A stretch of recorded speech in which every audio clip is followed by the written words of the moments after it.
Used to live in a busy apartment complex in Sao Paulo. It's not like American apartments. It's literally 40 stories, with each floor having about 25 apartments. Mostly college-aged people or young adults with family. I go to work after school on Fridays, so I come home really late, around 0100 every Friday. I live on the 11th floor, so I ring the elevator. The elevator comes eventually, makes its way down, and the door opens. I walk in.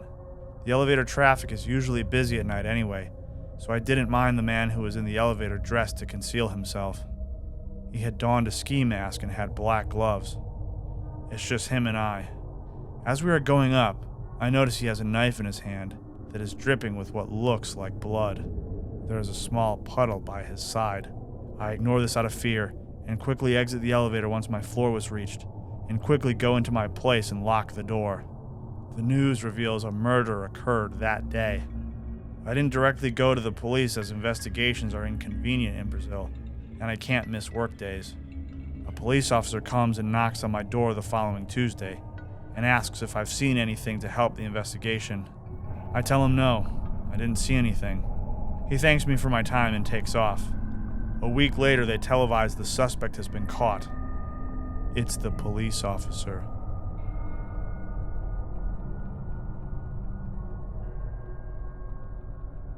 Be me, 2 years ago. GF is staying with me for the summer, house sitting my dad's place while he is in the Astan doing contract work. One of my friends calls me up one night. Hey Anand, let's do something. I'm bored. He comes over and wants to explore something abandoned. Tell him about this old farm nearby that was partially burnt down. F yeah, let's do that. Load up a bag of urban spelunking gear, my SIG 556 patrol, a few flashlights, and 3 spare mags for the SIG. Head out and get there around 2 a.m. Park by this turnaround by a river. Someone else is parked there too.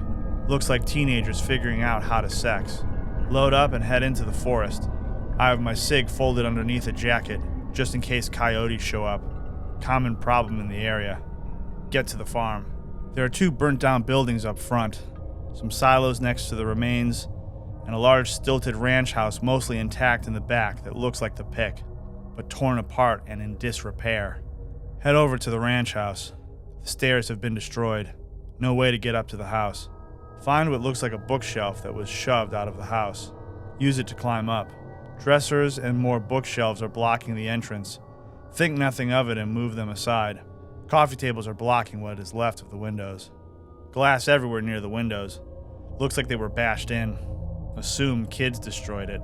Find ripped clothing and evidence of a large fire. Find an old off-roading magazine dated 1986. A lot of the house had suffered from fire damage, but is structurally sound. Find more torn clothing, but in kid sizes along with ripped apart shoes. Mildly creeped out, as some of the other clothes piles were intact. Only a few sets with shoes were shredded or torn apart. All of a sudden, my friend tells me and my GF to hit the deck. See a green light scan the window we came in from via the bookshelf. Can hear 2 men approaching the house, not saying a word. My friend, my GF, and I are on the floor wondering who the F these people are. My friend is freaking out about the green lights. Who the F uses green lights?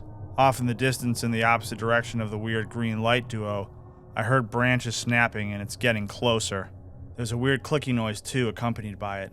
Almost like those weird cockroach things from Mimic.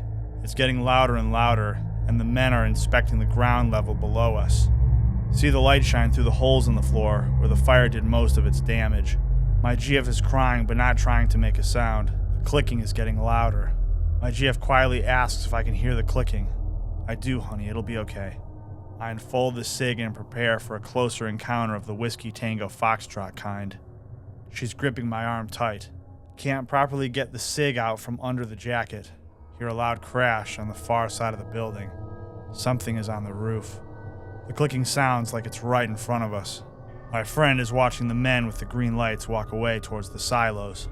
Another thud, and it sounds like this thing is in the room next to us. The clicking, it won't stop. The floorboards in the next room creak as it makes its way to the room we are in. Still laying on the floor, I awkwardly position the SIG with its flashlight towards the doorway to the other room. Something is under the door arch.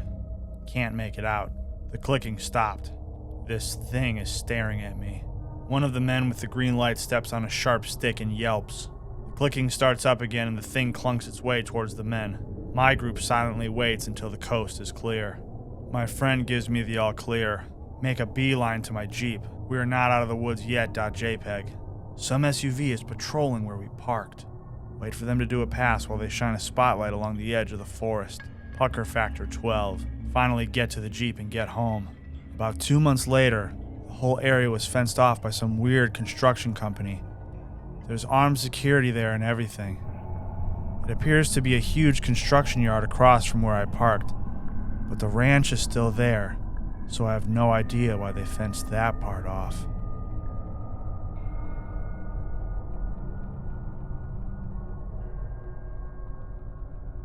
Be me, 24-year-old game warden.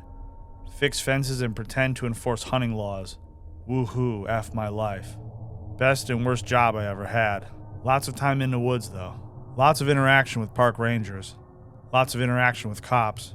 Guess whose phone rings if there is an issue with wildlife or something the cops don't want to listen to. Sir, I'm gonna have to refer you to Fish and Game. The outfit was like me and 5 other guys. We would take turns working the phones back then. One day, cops ring us up. Hey, Anon, this might sound weird, but one of our sheriffs hit a bear with his car and thinks you should come look at it. WTF you want me to do? Ticket him for killing a bear without tags? You should just get out here. I'm sorry I can't say more. Gives me location. Try to get other game warden bro to go deal with it. F you, Anon. I'm not making a 30-minute drive. This is probably a joke. GD.exe. Warm up the truck. Drive out there. It takes 40 minutes because of F-off blizzard. The cops have part of the highway closed off. Get out of the truck and walk up to a dented interceptor and 4 cops looking uncomfortable as F. They show me what he hit. Not a bear. It's a f***ing Sasquatch. The younger ones get hit by cars all the time. Heave it into the bed of my truck and burn it the next day out back of the office. Park rangers have told me anyone that writes up a report about one gets canned.